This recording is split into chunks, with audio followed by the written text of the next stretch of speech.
तो science olympiad class 7 science olympiad के पहले लेक्चर में आप सभी लोगों का स्वागत है। तो आज हम लोग स्टार्ट करने वाले हैं साइंस ओलंपियाड का फिजिक्स का पहला चैप्टर, मोशन एंड टाइम। तो यहां पे हेडिंग लगा देता हूं मैं पहले, मोशन एंड टाइम। तो हम लोग कुछ इस प्रकार से आगे बढ़ने वाले हैं कि मैं कंसेप्ट्स आप लोगों को समझाऊंगा। आप लोगों को कंसेप्ट्स जो है बहुत अच्छे तरीके से समझना पड़ेगा, क्योंकि आप लोग ओलंपियाड का एग्जाम देने जा रहे हो। तो नॉर्मली आप लोगों की किताबों में जैसे मेंशन किया हुआ है, बस उतना ही समझने से नहीं होगा। आप लोगों को हर एक कंसेप्ट का जो है डीपर अंडरस्टैंडिंग होना जरूरी है, क्योंकि ये ओलंपियाड का एग्जाम है।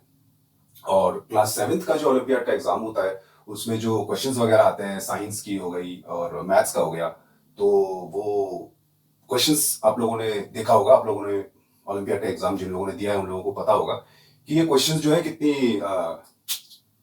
these questions require you to think critically. Okay, so you need to have a proper understanding of all the concepts. थोड़ा जो नॉर्मली जो जितना आप लोग अंडरस्टैंडिंग करते हो, थोड़ा नॉर्मली जितना आप लोग जानते हो, जितना आप लोगों को जानना जरूरी नॉर्मली है, उससे थोड़ा और भी ज्यादा और भी थोड़ा सा डीप हर एक कंसेप्ट को जानना आप लोगों को पड़ेगा। तो चलिए इसी के साथ हम लोग शुरू करते हैं, मोशन एंड टाइम। तो ठीक है, देखो पहला चीज तो यह है कि भाई मोशन है क्या, ये वर्ड है क्या, क्या होता है मोशन। नॉर्मली अगर हम लोग मोशन को अगर हम लोग डिफाइन करें तो कैसे डिफाइन करेंगे। हम लोग ऐसा बोल सकते हैं कि एक ऑब्जेक्ट जो है वो पॉइंट ए से अगर इस ऑब्जेक्ट को मूव करा के हम लोगों ने पॉइंट बी पे उस ऑब्जेक्ट को ले गए तो ये ऑब्जेक्ट मूव हुआ।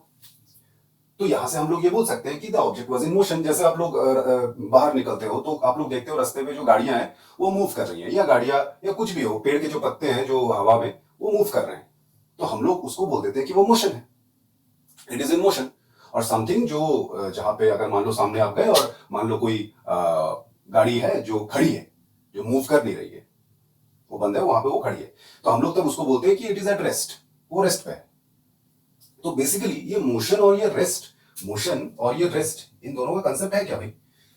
कौन सा ऑब्जेक्ट मोशन में है, कौन सा ऑब्जेक्ट रेस्ट में है। क्या जब आप लोग अपने घर पे अपने रूम में कुर्सी लेके आप लोग बैठे हुए हो कुर्सी के ऊपर, तो क्या वो रेस्ट में है, क्या आप लोग उस टाइम रेस्ट में हो, या आप लोग उस टाइम पे भी मोशन में हो। क्योंकि we are all living on earth, तो हमें पता है कि earth it's always revolving and rotating at the same time, both it's doing both at the same time. तो हम लोग तो technically speaking we are all at motion, हम लोग रेस्ट पे तो है नहीं। तो बात यह है कि यार मोशन और रेस्ट जो है ना, ये रिलेटिव कंसेप्ट है। Motion and rest are relative, meaning मेरे हैंडराइटिंग की तरफ मत जाना, थोड़ा सा खराब है हैंडराइटिंग मेरा। Motion and rest are relative, इसका मतलब यह है कि एक बंदे के रेस्पेक्ट से अगर एक कोई दूसरे बंदे के रेस्पेक्ट से हम लोग एक ऑब्जेक्ट को देखें, मान लो ये बंदा है, ये पॉइंट ए पे है, इसको मिटा देता हूं एक सेकंड, मेरा बोर्ड जो है काफी छोटा है तो मुझे स्पेस मैनेजमेंट करने में थोड़ा सा प्रॉब्लम हो रहा है। अगर मान लो ये बंदा यहां पे खड़ा है, ठीक है, और इसके सामने से कोई व्हीकल है, वो मूव करता हुआ चला गया। ये बंदा यहां पे खड़ा है, ये बंदा इस पॉइंट पे खड़ा है, और उसके सामने से कोई व्हीकल है, वो मूव करता हुआ चला गया। तो ये बंदा, इसके लिए ये ऑब्जेक्ट मोशन में है। लेकिन वही अगर ये जो व्हीकल है, ये जो कार है, अगर वो कार जितनी स्पीड से चल रही है, सेम स्पीड से अगर दूसरा कार उसी के बाजू में आके सेम स्पीड से अगर ये कार चलने लगे, तब तो यार इस कार में जो पैसेंजर्स बैठे हुए हैं, इस कार के पैसेंजर्स को ये लगेगा कि यार वो कार जो है वो रेस्ट में है। हाँ, हालांकि ये बात अलग है कि अगर उनका ध्यान रास्ते की तरफ जाता है तब तो उनको भी ये लगेगा कि ये मोशन में है। लेकिन ये कार जो है, ये जो मूव कर रहा है, वो कार मोशन में है with respect to all the objects which are at rest. बाकी के जो ऑब्जेक्ट्स एनवायरनमेंट में चारों तरफ जो जो ऑब्जेक्ट्स है, यहां पे मान लो एक पेड़ है, यहां पे मान लो कोई लाइट का जो है पोल है, ठीक है, इनफैक्ट जो रास्ता जो है जहां पे ये कार्स जो है दौड़ रही है, इनफैक्ट ये जो रास्ता भी है, ये भी क्या है, रेस्ट में है with respect to the car. और अगर इस कार, जैसे कि इस कार के अंदर बैठे हैं मान लो दो लोग, तो एक बंदे के लिए दूसरा बंदा जो है वो रेस्ट में है, with respect to one guy the other guy is at rest. तो मोशन एंड रेस्ट का, मूवमेंट का और रेस्ट का कंसेप्ट कुछ इस तरह का है। तो इस फुटेज से, इस वीडियो फुटेज से आप लोग ये समझ सकते हो कि जो लोग हैं जो देख रहे हैं ये रेस, उनके रिस्पेक्ट से अगर देखा जाए तो ये जो गाड़ियां हैं वो मूव कर रही हैं, और अगर गाड़ियों के रिस्पेक्ट से भी देखा जाए तो ये लोग जो है वो मूव कर रहे हैं। जो ड्राइवर है गाड़ी का वो भी इन लोगों को मूव करता हुआ ही देख रहा है। अच्छा, तो इस फुटेज को देख के आप लोगों को ये लग भी सकता है कि ये गाड़ी जो है ये मूव नहीं कर रही है, क्योंकि जो कैमरा है वो भी गाड़ी के साथ सेम स्पीड में मूव कर रहा है। तो बेसिकली जो व्यूअर है, जो इसको देख रहा होगा, वो भी सेम स्पीड में है उसके साथ। तो यहाँ पे देखो रिलेटिव कंसेप्ट ऐसे काम कर रहा है कि ये गाड़ी जो है हमें मोशन में लग ही नहीं रही है, ये ऐसा लग ही नहीं रहा है कि ये गाड़ी मूव कर रही है। लेकिन अगर आप लोग चारों तरफ थोड़ा ध्यान दो तो आप लोगों को ऐसा लग सकता है कि हाँ ये गाड़ी मूव कर रही है, क्योंकि आप लोग तब उस गाड़ी को उसके चारों तरफ के एनवायरनमेंट के रिस्पेक्ट से देख रहे हो।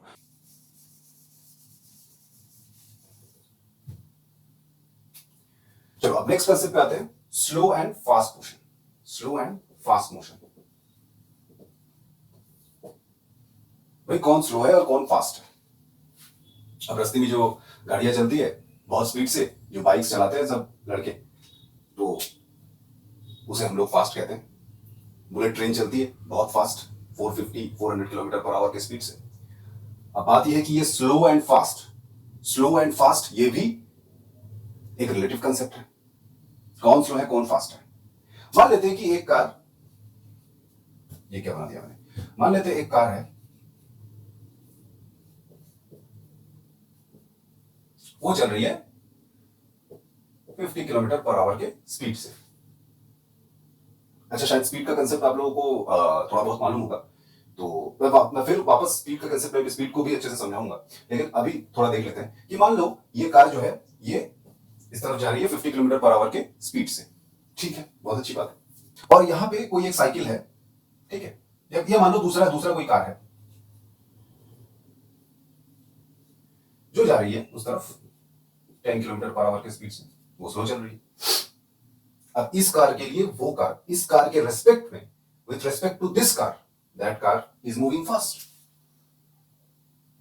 तो ये मान लो है कार ए और ये है कार बी, तो कार बी के रेस्पेक्ट में कार ए कितना फास्ट है? तो अगर हम लोग इन दोनों के स्पीड को सबट्रैक्ट कर दें तो हमें मिल जाएगा 50 माइनस 10, 40 किलोमीटर पर आवर, क्योंकि ये खुद तो 10 किलोमीटर पर आवर के स्पीड से चल ही रही थी, और उसके बगल से एक car A 50 kilometre per our के स्पीड से गुजर गई। तो इसका मतलब ये कार जो है, ये कार ए जो है कार बी से 40 किलोमीटर पर आवर फास्टर है। Car A is 40 kilometre per hour faster than car B. ठीक, और अगर फास्ट देखा जाए तो ऑब्वियसली कार ए जो है वो फास्ट है कार बी से। तो यहां भी जो है हम लोग का स्लो एंड फास्ट जो है ये भी एक रिलेटिव कंसेप्ट है। एक ऑब्जेक्ट जो स्लोली जा रही है, एक ऑब्जेक्ट का स्पीड अगर मान लो 20 किलोमीटर पर आवर है, उसके बगल से एक दूसरा ऑब्जेक्ट जो है वो 100 किलोमीटर पर आवर के स्पीड से गुजर गया, तब तो ये 20 किलोमीटर पर आवर के लिए 100 किलोमीटर पर आवर वाला फास्ट होगा, और 100 किलोमीटर पर आवर के लिए 20 किलोमीटर पर आवर वाला स्लो होगा। और अगर मान लो कि 100 किलोमीटर पर आवर स्पीड से जो व्हीकल चल रही थी, उसके बगल से एक 200 किलोमीटर पर आवर वाला व्हीकल गुजर गया, तो फिर वो 200 किलोमीटर पर आवर व्हीकल वाला फास्ट हुआ 100 से।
दुनिया में चाहे इंसान कितनी भी तरक्की क्यों ना करे, अगर हम लोग किसी भी ऑब्जेक्ट को ले ले जिसको इंसानों ने बनाया है, किसी भी व्हीकल को ले ले, वो यार लाइट की स्पीड से तो फास्टर ट्रैवल अभी तक तो कर नहीं पाई। तो अगर लाइट का स्पीड देखा जाए, लाइट का अगर स्पीड देखा जाए कितना 3 × 10⁸ मीटर पर सेकेंड, अगर लाइट का स्पीड देखा जाए तो लाइट का स्पीड तो सबसे फास्टेस्ट स्पीड माना गया है यूनिवर्स में। क्यों? क्योंकि इससे फास्ट और कोई भी पार्टिकल और कोई भी कुछ भी ऐसा अभी तक ढूंढा नहीं जा सका है इंसानों के द्वारा जो इससे फास्ट ट्रैवल कर सके। तो सबसे फास्ट तो फिर ये हुआ। तो यहां पे भी देखो रिलेटिव कंसेप्ट हो रहा है ना। एक ऑब्जेक्ट 50 के स्पीड में, एक ऑब्जेक्ट 60 के स्पीड में। ऐसा नहीं कि वो 60 का स्पीड वाला ऑब्जेक्ट जो है वही अल्टीमेट फास्ट वही है। अगर 70 वाला आ गया तो 70 वाला 60 से ज्यादा फास्ट, 60 वाला 70 से स्लो। लेकिन 60 का स्पीड अगर कोई आदमी रास्ते के साइड में खड़ा है तो उसके लिए 60 का स्पीड जो है वो भी फास्ट लगेगा, क्योंकि वो तो खुद तो 0 किलोमीटर/आवर की स्पीड में है, वो तो खड़ा है, वो is at rest, is at rest with respect to the objects which are moving. ये बात समझना जरूरी है, ये बहुत जरूरी बात है समझना। ठीक है, ये रिलेटिव कंसेप्ट जो है ये समझना बहुत क्रिटिकल है। देखो ऐसे तो कोई भी बोल देगा कि यार, देख के तो कोई भी बोल देगा, रास्ते में दो गाड़ियां चल रही है, देख के तो कोई भी बोल देगा यार, अगर मान लो दो गाड़ियों के बीच में रेस हुआ और एक गाड़ी जीत गई, दूसरी गाड़ी हार गई, तो यहां पे जो गाड़ी जीती वो फास्टर थी। या मान लो अगर किसी को पॉइंट ए से पॉइंट बी तक जाना है, तो मान लो किसी को पॉइंट ए से पॉइंट बी तक जाना है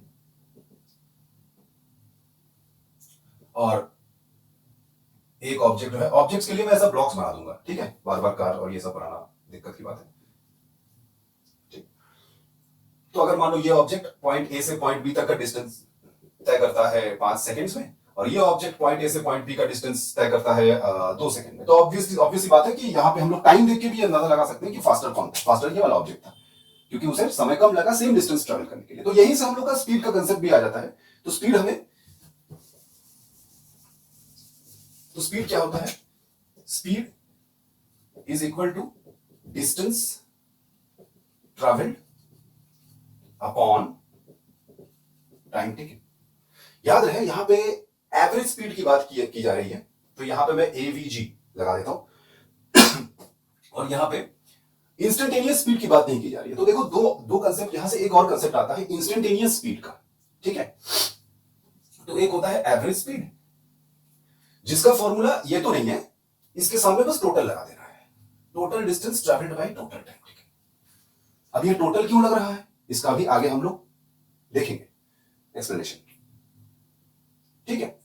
तो ये एवरेज, एक तो होता है एवरेज स्पीड और दूसरा होता है इंस्टेंटेनियस स्पीड। इंस्टेंटेनियस स्पीड, अब देखो इंस्टेंटेनियस स्पीड में इंस्टेंटेनियस स्पीड का फॉर्मूला ये नहीं है, इंस्टेंटेनियस स्पीड का फॉर्मूला कुछ और है, ठीक है। इंस्टेंटेनियस स्पीड का फॉर्मूला हो जाएगा ds/dt। अब ये dt क्यों लगा दिया मैंने? s for distance, t for time, ठीक है। इंस्टेंटेनियस स्पीड जो है, इंस्टेंटेनियस स्पीड का मतलब क्या है? ये एवरेज स्पीड से अलग कैसे हुआ? इंस्टेंटेनियस स्पीड होता क्या है? तो देखो जब एक कार या कोई भी ऑब्जेक्ट मूव कर रहा हो, मान लो एक लंबा रास्ता है और यहां पे वो कार जो है, ये एक लॉन्ग रोड है, इसको मैं थोड़ा सा मिटा देता हूं। एक लॉन्ग रोड है, यहां पे कोई ऑब्जेक्ट जो है, चलो कार ही बना देते हैं, यहां पे ये कार जो है ये मूव कर रहा है, ठीक है। तो अगर मैं उस कार वाले से ये पूछूं कि यार ये बताओ कि जब आप इस पोजीशन ए पर थे, जब आप इस पोजीशन पे थे, इस पोजीशन पे, when you were at this position, जब आप इस पोजीशन पे थे, तब आपका स्पीड का क्या था? जब आप उस पॉइंट पे थे, आप शायद उस पॉइंट पे बहुत बहुत बहुत बहुत बहुत ही कम टाइम के लिए उस पॉइंट पे रहे हो। हालांकि वही होता है, जब जब जब एक स्ट्रेट रोड पे कोई कार चलती है या कोई व्हीकल चलता है, तो वो हर एक मोमेंट पे डिफरेंट पॉइंट्स पे होती है।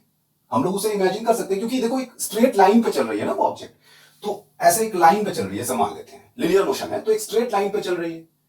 तो अगर हम एक लाइन इमेजिन करते हैं कि यार वो ये ऑब्जेक्ट जो है उस स्ट्रेट लाइन, उस सीधी रेखा के ऊपर वो ऑब्जेक्ट चल रही है, अगर एक इमेजिन करते हैं, हालांकि कोई भी व्हीकल जो है वो स्ट्रेट लाइन पे चलती है नहीं, कभी इधर कभी उधर, कभी रुक जाती है, कभी ऐसे वैसे, और इंडिया में तो और भी पता ही, इधर उधर से लोग चले जाते हैं, तो चलिए हम उन सब चीजों को कंसिडर नहीं करते हैं, हम लोग ये कंसिडर करते हैं कि सामने रास्ता एकदम खुला, एकदम सामने, एकदम कोई नहीं है रास्ते में, कोई ट्रैफिक नहीं, कुछ नहीं है, हाईवे है, और उस हाईवे पे एकदम सीधी एक कार चली जा रही है। तो हम लोग इमेजिन कर सकते हैं कि यार एक लाइन अगर हम लोग बना दें तो उस लाइन के ऊपर से वो कार चल रही है, और हमें ये पता है कि वो that line is a line, any line. ये आप लोगों ने ज्योमेट्री में पढ़ा होगा शायद कि एक line is made up of infinite number of points. ये लाइन जो जिस लाइन के ऊपर ये कार चल रही है, ये लाइन बहुत सारे पॉइंट्स को मिला के बनी हुई है। तो उतने पॉइंट्स तो मैं यहां बनाना पॉसिबल नहीं है। इन सब पॉइंट्स में से बीच में भी बहुत सारे पॉइंट्स हैं, उतना मैं अभी बना नहीं सकता यहां पे। इन सब पॉइंट्स में से जब ये कार पॉइंट ए पे है, उस टाइम उस कार का स्पीड क्या है, उस समय, उस टाइम, उस पोजीशन पे उस कार का स्पीड जो होता है उसे हम कहते हैं इंस्टेंटेनियस स्पीड। इंस्टेंट, देखो नाम भी आ रहा है इंस्टेंट, बस उस टाइम का बताओ, उस समय का बताओ। जैसे ये कार है, ये चल रही है, इस पॉइंट पे मैंने उसको रोका और पूछा कि स्पीड क्या है बताओ। रोका मतलब मैंने पूछा उससे। तो अभी जैसा कि आप लोग देख पा रहे हो इस वीडियो फुटेज में एक मोटर बाइक चल रही है रास्ते पे। तो अगर मैंने उसे जस्ट अभी उसको रोक दिया, अगर मैंने पॉज किया, तो अभी देखो इसका जो स्पीडोमीटर है, उसका जो कांटा है, वो कांटा जिस तरफ पॉइंट कर रहा है वो अभी है इसका इंस्टेंटेनियस स्पीड। ठीक, आई होप यू अंडरस्टूड। और एवरेज स्पीड क्या है? जैसे कि मान लो एक कार निकली सिटी ए से सिटी बी की तरफ, कोई एक सिटी है वहां से निकली सिटी बी की तरफ। ठीक है, बना लेते हैं यहां पे इसको। अच्छा, ओलंपियाड के लिए अगर किसी को बुक्स कुछ फॉलो करना है तो देखो एक बुक है ये वाली, ये एक बुक है, ये एक बुक है ओलंपियाड चैंप्स करके। ये पुरानी बुक है। इसका नया एडिशन अभी शायद आप लोगों को मिलेगा, अभी कुछ सेल वगैरह भी चल रहा है फ्लिपकार्ट और अमेजोन वगैरह में, तो वहां से आप लोग इसको देख सकते हो। दिशा पब्लिकेशन का है, ठीक है। डिस्क्रिप्शन में मैं लिंक डाल दूंगा, अगर आप लोगों को चाहिए होगा तो वहां से देख लेना, या नहीं तो ऐसे आप लोग फ्लिपकार्ट अमेजोन खोलना और वहां पे ये लिख लेना, यहाँ पे वीडियो में देख लो, ठीक है। चलो, तो एवरेज स्पीड क्या है? तो मान लो सिटी ए, ये है सिटी ए, और वहां कहीं है सिटी बी। अब एक कार को सिटी ए से सिटी बी तक पहुंचना है, ठीक है, अच्छी बात है। तो ये कार यार सीधी तो जा नहीं सकती, ऐसा तो हो ही नहीं, ऐसा तो 90% 99% टाइम ऐसा होता ही नहीं है कि यार सिटी ए से सिटी बी तक का रास्ता एकदम सीधा है, चलने लगो और पहुंच जाओगे। मतलब मान लेते हैं कि यार सिटी ए के किसी एक पॉइंट से सिटी बी के किसी एक पॉइंट तक पहुंचना है उसे। ऐसा तो नहीं हो सकता ना कि हाईवे पे चढ़ गए और फिर सिटी बी आ गया और बस वही डेस्टिनेशन। अब मान लो किसी, तो ये कार जो है, ये कोई भी व्हीकल हो, ये मान लो पहले इधर गई, फिर इसको इधर मुड़ना पड़ा, फिर ऐसे करते वो सिटी बी तक पहुंच गई। अब मान लेते हैं कि देखो यहाँ ये रास्ते में बहुत सारे पॉइंट्स बीच में आए, जैसे ये हो गया, ये हो गया, ये हो गया, ये हो गया। इन पॉइंट्स का हर एक अगर नाम देते 1 2 3 4 5 6 7 8, यहाँ पे दे देते हैं 9, यहाँ एक दे देते हैं 10, यहाँ दे देते हैं 11, ठीक है। अब जैसे कि मान लो पॉइंट 1 से पॉइंट 2 तक जब वो कार जा रही थी, जब वो व्हीकल जा रहा था, उस टाइम उस व्हीकल का स्पीड था मान लेते हैं जैसे पॉइंट 1 से पॉइंट 2 तक का डिस्टेंस मान लेते हैं 1 किलोमीटर था। 2 से 3 तक का डिस्टेंस मान लेते हैं फिर से 1 किलोमीटर। 3 से 4 का डिस्टेंस मान लेते हैं फिर से 2 किलोमीटर। 4 से 5 का डिस्टेंस मान लेते हैं फिर 1 किलोमीटर। 5 से 6 फिर 1, 6 से 7 3 किलोमीटर, 7 से 8 2 किलोमीटर, 8 से 9 5 किलोमीटर, 9 से 10 5 किलोमीटर, 10 से 11 2 किलोमीटर। यहां 1 से 2 तक इस कार को जाने में मान लेते हैं लगा 10 मिनट्स। यहां 10 मिनट्स एक करके 10 मिनट्स लगा यहाँ पे।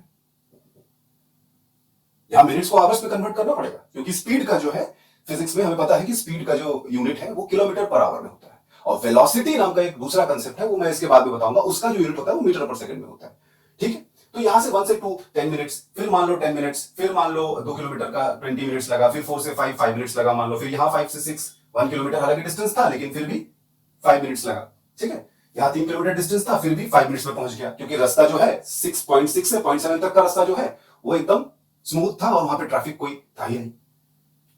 जहां की 1 से 2 तक आने में 1 किलोमीटर ही तय करना पड़ा, लेकिन 10 मिनट्स लग गए, क्योंकि शायद बीच में ट्रैफिक था, बीच में शायद कोई मार्केट थी या कुछ था।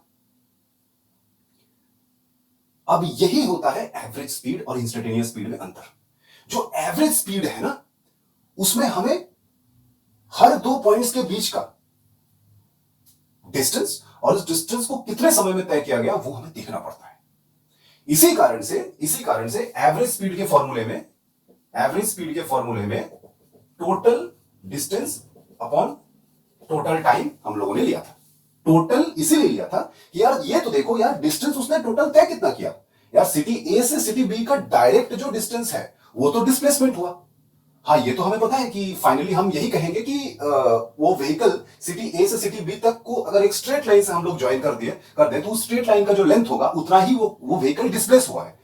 लेकिन अगर हम लोग डिस्टेंस को देखें तो हमें तो फिर टोटल पॉइंट 1 से पॉइंट 2 तक का जो डिस्टेंस है उसको लो, 2 से 3 का डिस्टेंस उसको भी लो, हर दो पॉइंट्स मतलब मैंने इस पूरे डिस्टेंस को इन पॉइंट्स में डिवाइड किया है, ऐसा ना भी हो सकता है। पॉइंट 1 से पॉइंट 2 का जो डिस्टेंस है उसको लो, 2 से 3, 3 से 4, हर दो पॉइंट्स के बीच के डिस्टेंस का जो डिस्टेंस है, बीच का जो डिस्टेंस है वो हम लोग का तो बहुत इंपॉर्टेंट है उसे लेना। और अगर हम वो लेते हैं तो हमें ये भी लेना इंपॉर्टेंट होगा कि पॉइंट 1 और पॉइंट 2 के बीच का डिस्टेंस कितने समय में तय किया गया है। और फिर हम उन डिस्टेंसेस को लेंगे, उन छोटे छोटे डिस्टेंसेस को लेंगे, क्योंकि वो जो कार है, आप लोग देखो वो कार जो है वो भी तो इस सिटी ए से सिटी बी तक का जो ये गैप है, इस गैप को इन डिस्टेंसेस, इन छोटे छोटे बिट्स में ही तय कर रही है ना। ऐसा तो नहीं कि वो कार यहां से उड़ी और डायरेक्ट चल गई, ऐसा तो हो ही नहीं रहा, ऐसा तो होता ही नहीं है 99% टाइम में, है ना। मतलब प्रैक्टिकल लाइफ में भी तो ऐसा होता नहीं है।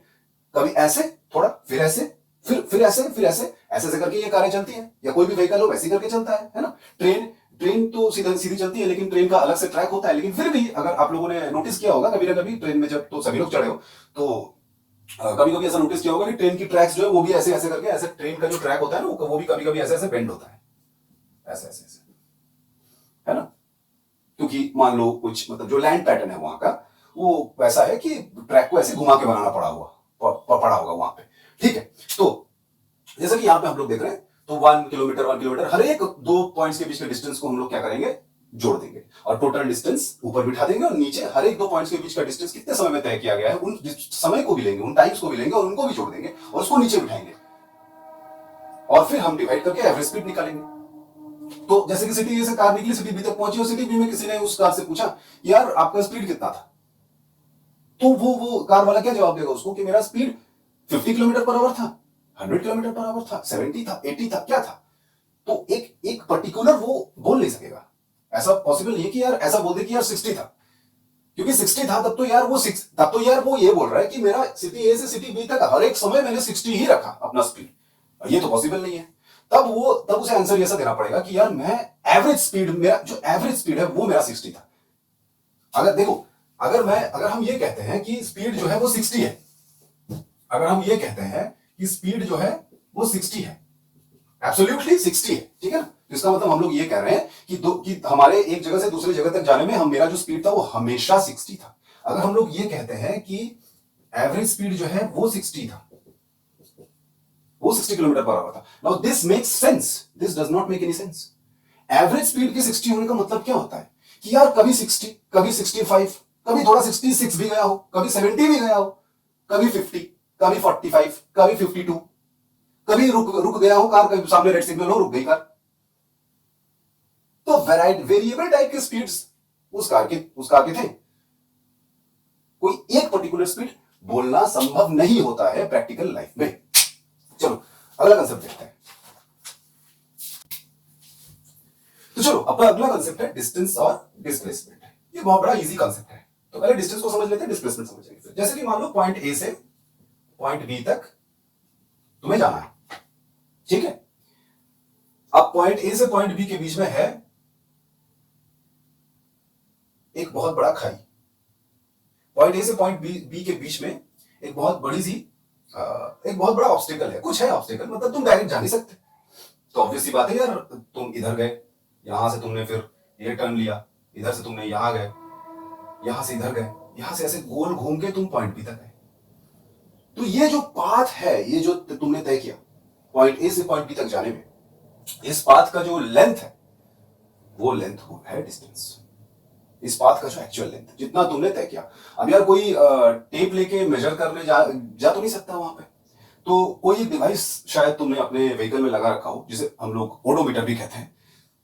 मतलब अगर साइकिल पे गए तो साइकिल में कहां से ओडोमीटर आएगा, लेकिन अगर मान लो तुमने कोई ऐसा इंस्टॉल करके रखा है या गाड़ी है तुम्हारे पास, तो गाड़ी से गए तुम, तो गाड़ी में तो ओडोमीटर होता ही, तो उस ओडोमीटर में तुम्हारा इस ट्रिप का जो है डिस्टेंस आ जाएगा, क्योंकि गाड़ी का जो व्हील होता है ना, उस व्हील के साथ ना वो ओडोमीटर कनेक्टेड होता है, तो व्हील कितने रेवोल्यूशंस लगा रही है उसको वो कैलकुलेट करके, वो अपना कैलकुलेशंस करके वो निकाल देगा कि भाई डिस्टेंस कितना ट्रैवल हो चुका है।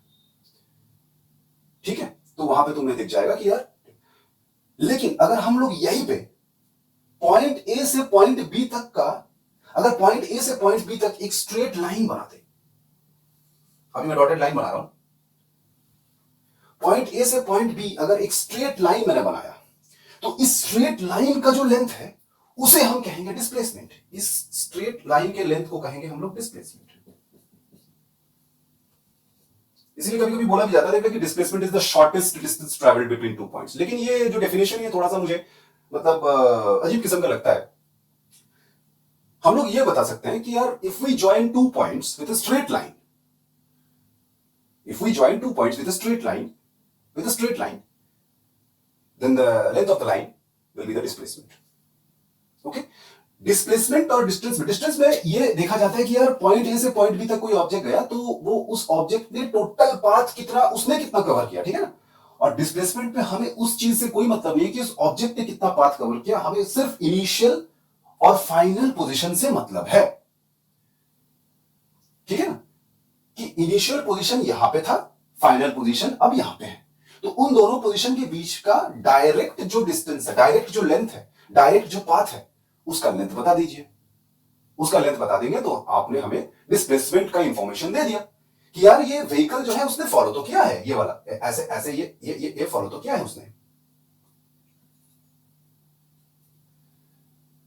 लेकिन वो डिस्प्लेस कितना हुआ है, अपने इनिशियल पोजीशन और फाइनल पोजीशन के बीच में उसने डिस्प्लेसमेंट कितना किया है, वो है ए बी का लेंथ, ठीक है। और यहीं से एक दूसरे बहुत सारे कंसेप्ट आ जाते हैं, जो कि क्या कभी कभी क्वेश्चंस में देखना ये पूछा भी जाता है कि क्या डिस्टेंस और डिस्प्लेसमेंट दोनों सेम हो सकता है। हाँ बिल्कुल हो सकता है, डिस्टेंस और डिस्प्लेसमेंट दोनों के दोनों सेम। अगर मान लो पॉइंट ए यहां पे है और पॉइंट बी डायरेक्टली उसके सामने ही है और तुम्हें पॉइंट ए से पॉइंट बी तक जाना है, तो यार तुम अब यार रोड अगर है, मान लो कनेक्टिंग एक रोड है, तो यार एकदम स्ट्रेट है, वो सीधी रोड है, तो यार तब तो तुम यार ऐसे ऐसे घूम के तो आने नहीं वाले, तब तो तुम यही रास्ता पकड़ के तुम चले जाओगे और पॉइंट ए से पॉइंट बी तक तुम पहुंच जाओगे, ठीक है। और in that case the distance and displacement will be the same, ठीक है। अगर मान लो तुम्हारे पास रोड भी स्ट्रेट ही है, तो तुम्हें तो स्ट्रेट रोड ही फॉलो करना पड़ेगा, और पॉइंट ए से पॉइंट बी तुम्हारे जो कि एकदम सामने 100 मीटर सामने, तो तुम्हें उस पॉइंट तक पहुंचना, तो तुम्हारा डिस्टेंस भी 100 मीटर हुआ और तुम्हारा डिस्प्लेसमेंट भी 100 मीटर्स हुआ, ठीक है। अच्छा, कुछ क्वेश्चन ऐसा भी था कि distance can never be zero, displacement can be zero, इसका इसका इसका बताइए रीजन। तो हाँ देखो, अगर पॉइंट ए से पॉइंट बी तक गया और फिर चाहे कोई भी रोड में फॉलो करूं, सीधा फॉलो करूं, इधर उधर से घूम के जाऊं, अगर पॉइंट ए से पॉइंट बी तक गया और पॉइंट बी से सिर्फ वापस पॉइंट ए में आ गया, तो इनिशियल और फाइनल पोजीशन देख के हमें यह पता चल रहा है कि यार वो ऑब्जेक्ट जो है वो डिस्प्लेस हुआ ही नहीं। अगर मान लो बीच का जो उसने ट्रैवल किया वो ऑब्जेक्ट वो किसी ने देखा नहीं, सबने उसका इनिशियल और फाइनल पोजीशन ही देखा। After I complete all explaining all the concepts, उसके बाद हम लोग क्वेश्चंस प्रैक्टिस करेंगे, क्वेश्चंस जो कि ओलंपियाड में आए हुए हैं, क्वेश्चंस जो कि ओलंपियाड के प्रैक्टिस बुक्स में दी गई हैं, ये सब हम लोग प्रैक्टिस करेंगे। उससे क्या होगा क्वेश्चन, क्योंकि आफ्टर ऑल एग्जाम में जाके आप लोग तो क्वेश्चंस का, सवालों का जवाब लिखने वाले हो वहां पे, है ना, तो आप लोग को सवाल सॉल्व करने आना चाहिए। कंसेप्ट समझना एक अलग बात है और सवाल सॉल्व करना भी एक अलग बात है। तो सवालों को सॉल्व करने के लिए कंसेप्ट समझना जरूरी तो है ही, और साथ ही साथ सवाल को कैसे पढ़ के उसे कैसे समझ सके, उसे समझा कैसे जाए, उससे अच्छे तरीके से कैसे समझा जाए, ये बात बहुत क्रिटिकल है। अक्सर लोग जो स्टूडेंट्स लोग जो गलती करते हैं, उन्हें सवाल यही होता है कि उन्हें सवाल समझ में ही नहीं आया कि वो सवाल है क्या, वो पूछ क्या रहा है। अगर उसे सवाल समझा दिया जाए तो वो आसानी से उस सवाल को कर लेगा, लेकिन सवाल का प्रॉपर अंडरस्टैंडिंग जो है वो उसे नहीं है। तो ठीक है, हम लोग सवाल प्रैक्टिस करेंगे। इस लेक्चर में ना हो तो अगले लेक्चर में हम लोग सवाल प्रैक्टिस करेंगे, या शायद हम लोग ऐसे बनाएंगे, अपना जो लेक्चर सीरीज है ये तो पूरा भी बनेगा, ठीक है ना। तो सब्सक्राइब कर देना चैनल में और रहना उसमें देखना। अगर रोज हो सके तो मैं रोज एक एक वीडियो लाता रहूंगा, अलग अलग टॉपिक्स का, अलग अलग कंसेप्ट्स का, ठीक है। तो अगले कंसेप्ट में आते हैं uniform speed, uniform non uniform, uniform speed. तो यार देखो, अगर कोई ऑब्जेक्ट, कोई व्हीकल सेम डिस्टेंस ट्रेवल कर रहा है इन सेम टाइम इंटरवल्स, तो हम लोग बोलेंगे कि यार वो ऑब्जेक्ट यूनिफॉर्म स्पीड में है, उस ऑब्जेक्ट का स्पीड यूनिफॉर्म है। जैसे मान लो point a, point b, point c, point d, सीधा मैं जोड़ देता हूं। पॉइंट ए, बी, सी और डी। पॉइंट ए से पॉइंट बी तक का जो डिस्टेंस है वो मान लेते हैं 10 मीटर्स। बी से सी तक का जो डिस्टेंस है वो मान लेते हैं 10 मीटर्स। सी से डी तक का डिस्टेंस भी 10 मीटर्स मान लेते हैं। एक ऑब्जेक्ट यहां से चलना शुरू किया ए से, और ए से बी तक वो पहुंचा 2 सेकंड में, बी से सी तक भी पहुंचा 2 सेकंड में, सी से डी तक भी पहुंचा 2 सेकंड।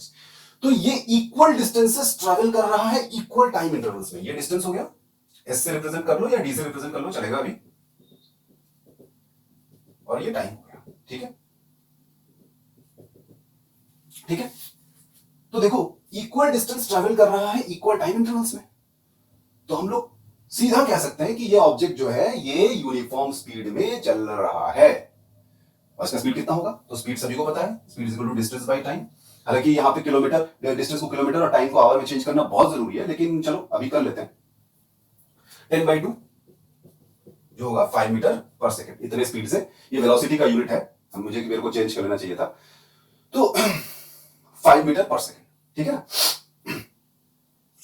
5 मीटर पर सेकेंड के वेलोसिटी से या स्पीड से ये ऑब्जेक्ट चल रहा है, और इसका स्पीड चेंज हो भी नहीं रहा है।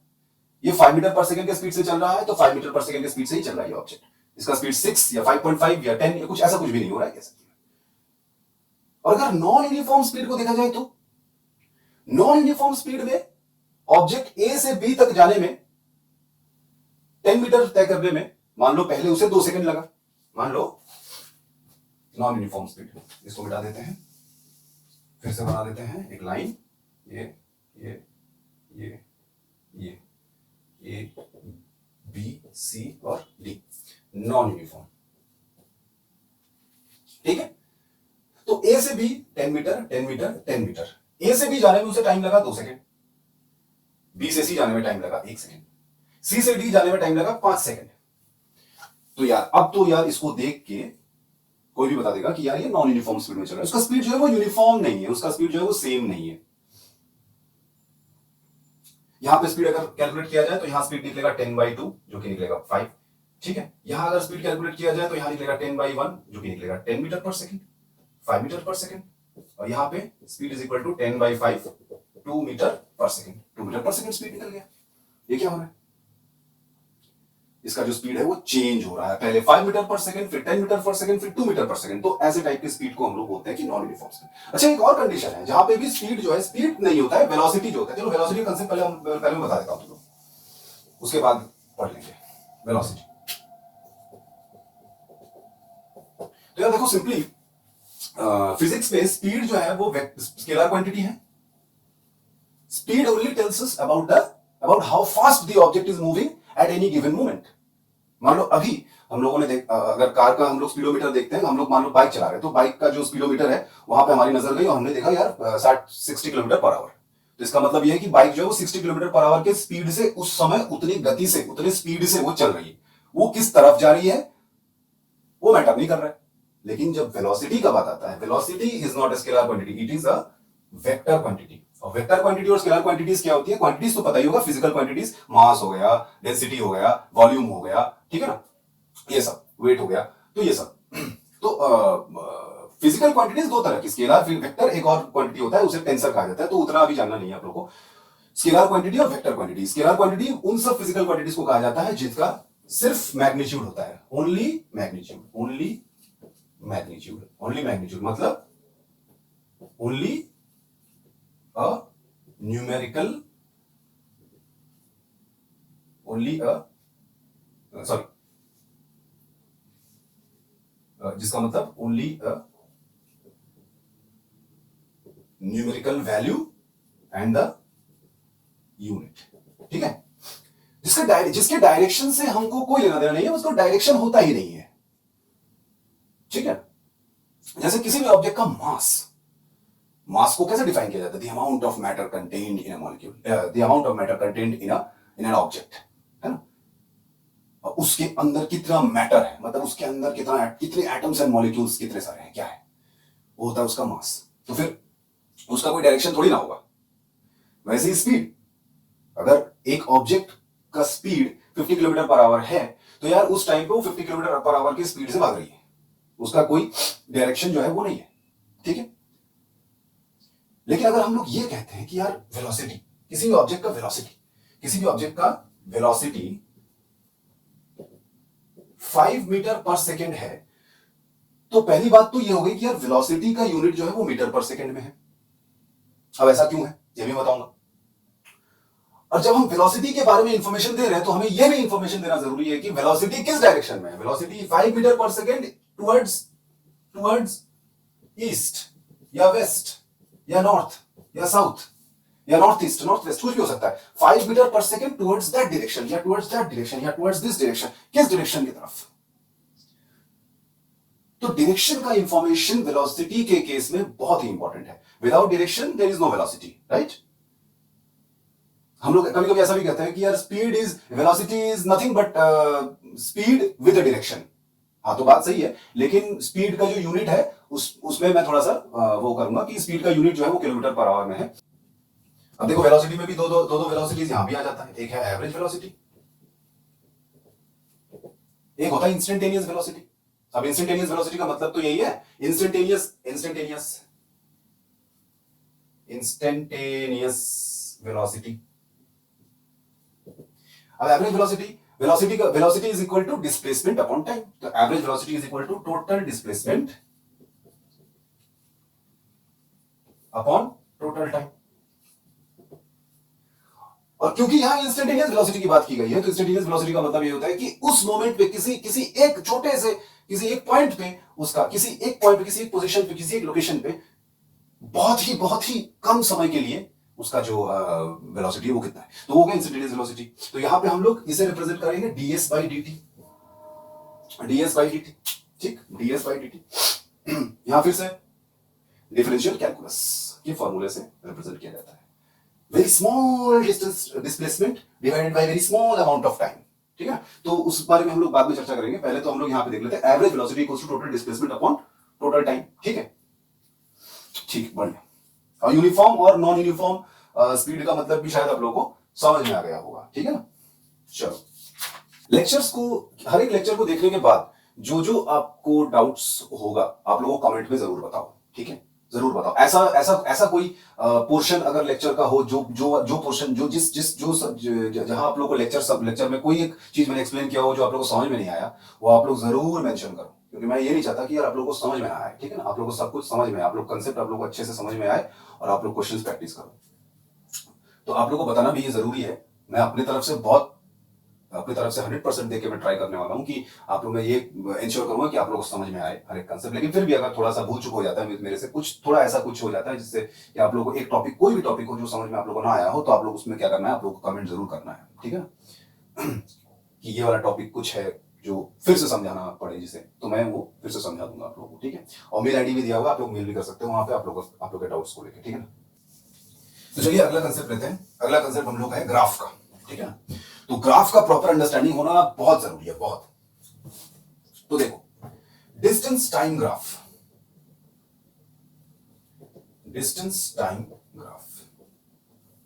यार ग्राफ से क्वेश्चंस बहुत सारी आती है। तो देखो, पहले ग्राफ बनाते हैं, ठीक है। आप लोगों को ग्राफ पेपर का जरूरत इसमें पड़ेगा नहीं, आप लोग ऐसे नॉर्मली आप लोग ड्रॉ करके स्केल से आप लोग हो सके तो थोड़ा सा मार्किंग्स कर लेना यहाँ पे, ठीक है। तो चलो, डिस्टेंस टाइम ग्राफ, तो ये हो गया अपना डिस्टेंस को रिप्रेजेंट कर रहा है। ये एक्सेस देखो, आप लोगों ने सबने क्या ग्राफ किया है, आप लोगों ने ये देखा है, ये कमेंट पे आप लोग बोलो कि इसे हम लोग 2 डायमेंशनल कोऑर्डिनेट सिस्टम भी कहते हैं, ठीक है। यहाँ पे ये जो एक्सिस है, इस एक्सिस को वाई एक्सिस कहा जाता है। ऐसा ग्राफ हुआ तो, ग्राफ अगर कुछ ऐसा दिखने में हुआ तो तरह तरह के ग्राफ हो सकते हैं। आपको क्या करना है, प्रैक्टिस करना है, दिमाग लगाना है कि यार ये जो लाइनें हैं ये कहां से गुजर रही हैं, कैसा दिख रहा है ना, मार्किंग्स लेना है। तो ये देखो, आप पहले सेकंड में कितना मीटर, वही 15 मीटर, 2 सेकंड में कितना मीटर, मतलब इससे अगर हम सीधा लाइन खींचते हैं तो ये यहां पे, और 15 से सीधा तो यहां पे, 2 से सीधा तो यहाँ पे, 15 से सीधा तो यहाँ पे, 3 से सीधा तो यहाँ पे, 15 से सीधा तो यहाँ पे। मतलब इससे हमें ये पता चला कि यार डिस्टेंस तो बढ़ ही नहीं रहा है, टाइम बढ़ता चला, टाइम तो हमेशा बढ़ता चला जाएगा ही, लेकिन डिस्टेंस तो बढ़ ही नहीं रहा है, वो 15 पे जाके अटका हुआ है। हो सकता है कि वो यहां से शुरू किया हो, 15 मीटर गया हो, 15 मीटर जाने के बाद हम लोग इस ग्राफ को प्लॉटिंग कर रहे हो, तो इसीलिए 15 मीटर तक दिखा रहा है, उसके बाद वो बढ़ नहीं रहा है। बात को समझ रहे हो आप लोग? बात समझना है, बहुत जरूरी है। नहीं समझ में आता है कमेंट में पूरा कमेंट भर डालो एकदम कि ये नहीं आया समझ, वो समझ में नहीं आया। मैं तो प्रैक्टिकली भी डेमोन्स्ट्रेशन करके दिखाऊंगा, ये बात आप लोग समझ लो, समझा के छोड़ूंगा आप लोगों को, फिजिक्स समझा के छोड़ूंगा। अच्छा, 15 मीटर तक वो गया, उसके बाद वो रुक गया। रुक गया तो ग्राफ का लाइन भी एकदम parallel to the x axis, इसे हम एक्स एक्सिस, इसे हम वाई एक्सिस कहते हैं। तो अगर parallel to the x axis हो गया तो इसका मतलब स्पीड उसका, वो स्पीड उसके कुछ उसमें उसका स्पीड जो है वो 0 है।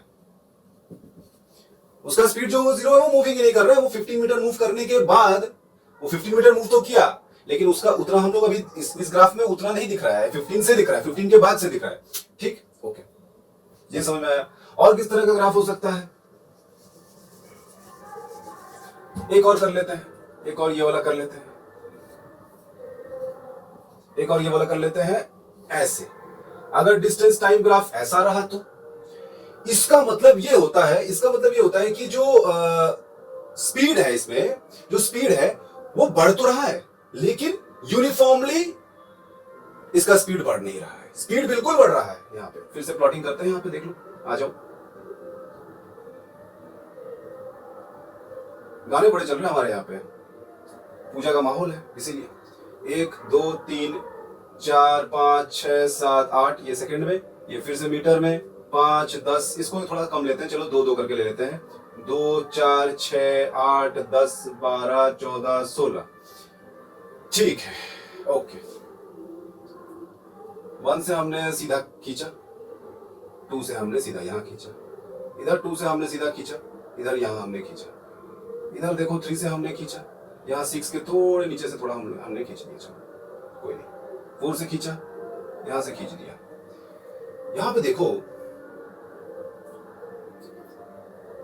हालांकि ये जो मैंने बनाया ये तो उतना परफेक्टली, उतना एक्यूरेटली हुआ नहीं है, पता है मुझे, लेकिन देखो जब भी ऐसा ग्राफ हो तो ये समझ लेना कि हर इक्वल इंटरवल्स में जो डिस्टेंस कवर हो रहा है वो सेम कवर नहीं हो रहा है। अगर हम लोग एक सीधे लाइन में, अगर इसका मोशन हम लोग देखें फिजिकली, अगर हम मान लो एक स्ट्रेट रोड है, उस स्ट्रेट रोड पे ये ऑब्जेक्ट जो है, ये ऑब्जेक्ट मूव हो रहा है, ये जो ऑब्जेक्ट है, ये ऑब्जेक्ट जो है, ये स्ट्रेट रोड पे मूव हो रहा है, और ये इसका मोशन इस ग्राफ को रिप्रेजेंट कर रहा है। अगर ऐसा हो तो ये पहले 1 सेकंड में इतना चला, यहां पे आया, पहले 1 सेकंड में वो इतना चला, दूसरे 1 सेकंड में शायद वो इतना चला, यहां पे आया, तीसरे, ये भी 1 सेकंड में हुआ, यहां से पहला 1 सेकंड A to B, दूसरे 1 सेकंड B to C, तीसरे 1 सेकंड में वो C to D आया, तीसरे 1 सेकंड में वो C to D आया, जहां की इसका डिस्टेंस, अब देखो A से B तक का डिस्टेंस देख लो, B से C तक का AB is not equal to BC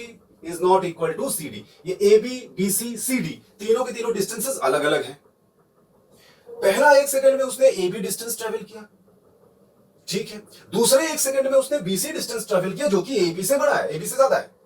तो इसका मतलब ये क्लियर है कि ये ऑब्जेक्ट जो है, इसका स्पीड चेंज तो हो रहा है, लेकिन नॉन यूनिफॉर्मली चेंज हो रहा है। इसका स्पीड पहले मान लेते हैं 5 मीटर पर सेकंड है, उसके बाद इसका स्पीड 7 मीटर पर सेकंड है, उसके बाद इसका स्पीड 9 मीटर पर सेकंड है। ऐसा है, समझ रहे हो बात को? तो ये हो गया नॉन यूनिफॉर्म वाला ग्राफ, नॉन यूनिफॉर्म स्पीड का ग्राफ। बोलिए, आया समझ में? आगे बढ़े, ठीक, चल।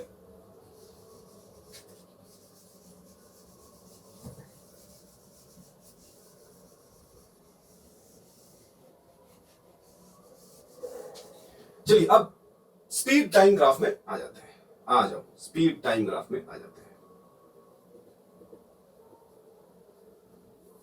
तो अगर स्पीड टाइम ग्राफ,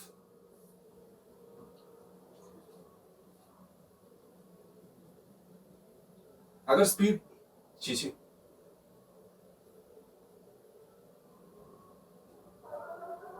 अगर स्पीड टाइम ग्राफ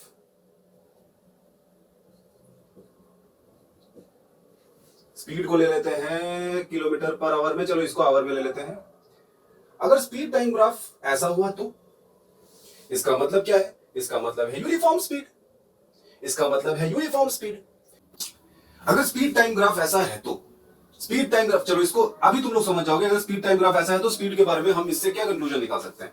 तो यार 1 2 3 4 5 6 इधर स्पीड में 2 4 6 8 10 12 14 16, चलो ये तो किलोमीटर पर आवर में है, ये टाइम है इसलिए आवर में मैंने इसे रखा। पहले 1 घंटे में स्पीड था कितना? अगर यहां से सीधा लाइन, यहां से सीधा, कहां पॉइंट आके मिल रहा है 2 पे। पहले 1 घंटे में स्पीड था 2 किलोमीटर पर आवर, 2 से सीधा 4 से सीधा, ठीक। उसके बाद 2 घंटे में स्पीड कितना? स्पीड कितना?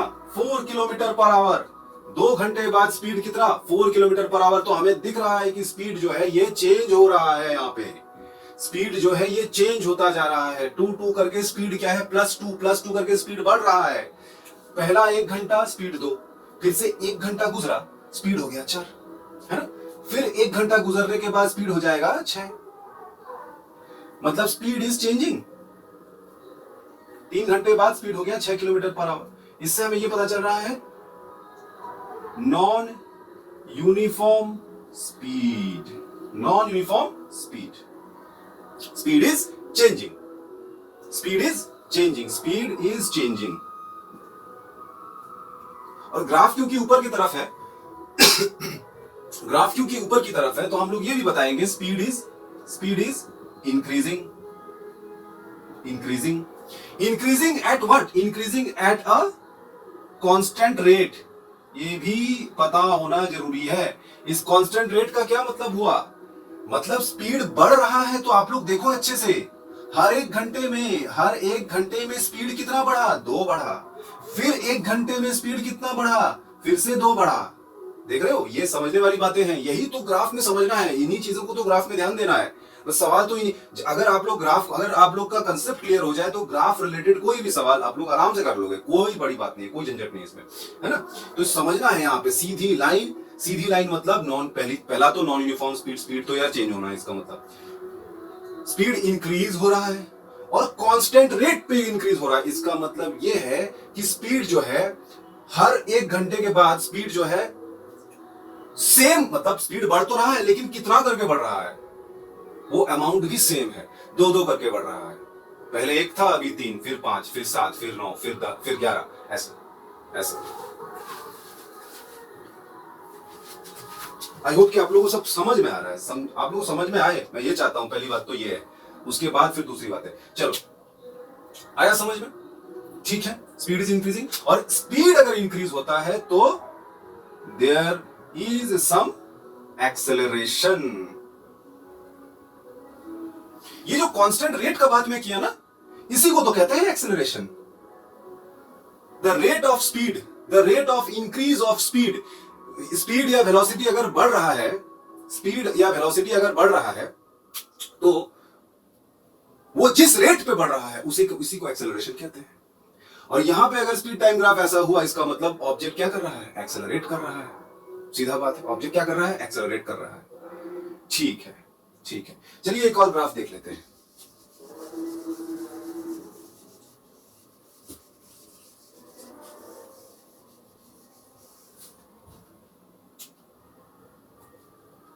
अगर speed time graph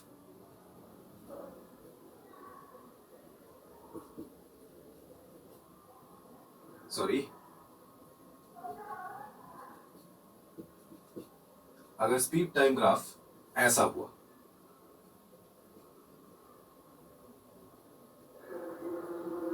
one two three four 5 2 4 6 8 10 12, तो आप लोग क्लियरली देखो 6 पे लाइन आके सीधी हो गई, parallel to the x axis. इसका मतलब स्पीड तो चेंज यहां पे नहीं हो रहा है। स्पीड 6 किलोमीटर पर आवर पे आके वही स्पीड से गाड़ी जो है उसी स्पीड से भाग रही है। अब आगे 6 किलोमीटर पर आवर में उसका स्पीड लॉक हो चुका है, उसी स्पीड में गाड़ी आगे भाग रही है। ठीक है, समझ में आया? उससे अब इसमें क्या है? स्पीड क्या है? एकदम कांस्टेंट है। स्पीड इसमें क्या है? Speed is constant. Speed constant का मतलब एक्सेलरेशन जो है वो है जीरो। जीरो। अच्छा, एक्सेलरेशन का यूनिट है by the way metre per second square, ठीक है, unit metre per second square, 0 metre per second square. चलो ठीक है, ठीक है। स्पीड कांस्टेंट है, क्लियरली हम लोग बोल भी सकते हैं। ग्राफ से अगर क्वेश्चन पूछा कि स्पीड कितना है तो 6 किलोमीटर पर आवर स्पीड है, जो कि एकदम क्लियरली दिख रहा है। अच्छा, एक और ग्राफ देख लेते हैं।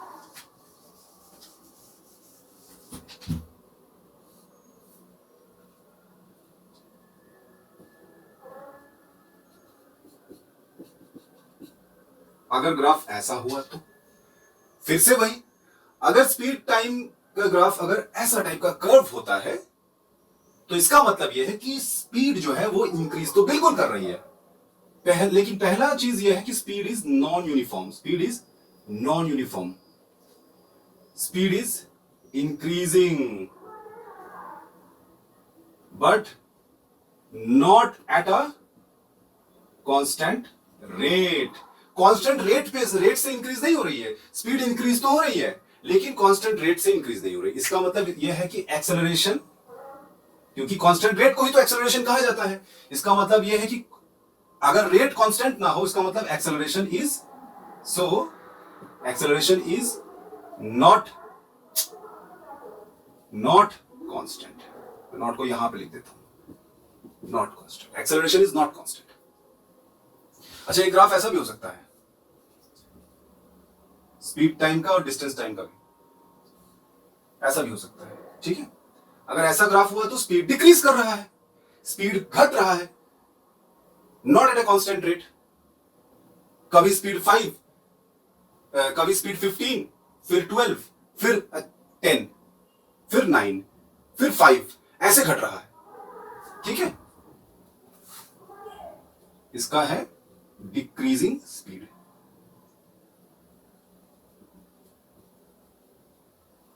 डिक्रीजिंग स्पीड, क्या ये एक्सेलरेशन इसमें हो रहा है? बिल्कुल हो रही है एक्सेलरेशन। अगर स्पीड इंक्रीज होता है या स्पीड डिक्रीज होता है तो एक्सेलरेशन हो रहा है, ठीक है। तो चलिए, इसी के साथ होता है आज का क्लास समाप्त। मोशन एंड टाइम का चैप्टर होता है समाप्त। आप लोगों को कोई भी डाउट्स रहा हो आप लोग कमेंट में मेरे को please let me know in the comments. मैं पहले ही बता चुका हूं, कमेंट्स को पूरा भर डालो, उसमें पूरा एकदम डाउट्स आपका बताओ, समझ में नहीं आया हो, पढ़ाने का स्टाइल पसंद ना आया हो, सब बोलो, लेकिन मैं तो समझा के ही छोड़ूंगा, ठीक है। मिलते हैं फिर अगले क्लास में। धन्यवाद।